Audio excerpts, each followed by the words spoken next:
நெல்லை மேலப்பாளையத்தில் உள்ள அன்னை ஹாஜிரா பெண்கள் கல்லூரியில் 19வது பட்டமளிப்பு விழா நடைபெற்றது. பட்டமளிப்பு விழாவிற்கு அஸ்ஸாதிக் கல்வி கூட்டமைப்பு தலைவர் செய்யது அகமது தலைமை தாங்கினார். கல்லூரி பொறுப்பு முதல்வர் முனைவர் ஷப்ரின் முனீர் வரவேற்புரையாற்றி கல்லூரி அறிக்கை சமர்ப்பித்தார்.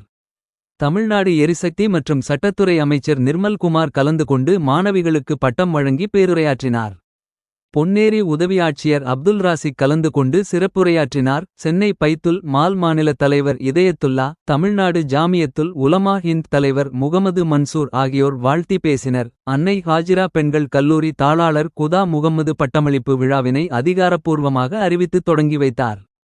பட்டமளிப்பு விழாவில் திருநெல்வேலி சட்டமன்ற தொகுதி உறுப்பினர் முருகன், மத்திய மாவட்ட செயலாளர் மரிய ஜான் மற்றும் அன்னை ஹாஜிரா பெண்கள் கல்லூரி பேராசிரியர்கள், மாணவிகள், பெற்றோர்கள், நிர்வாகிகள் உட்பட ஏராளமானோர் கலந்து கொண்டனர்.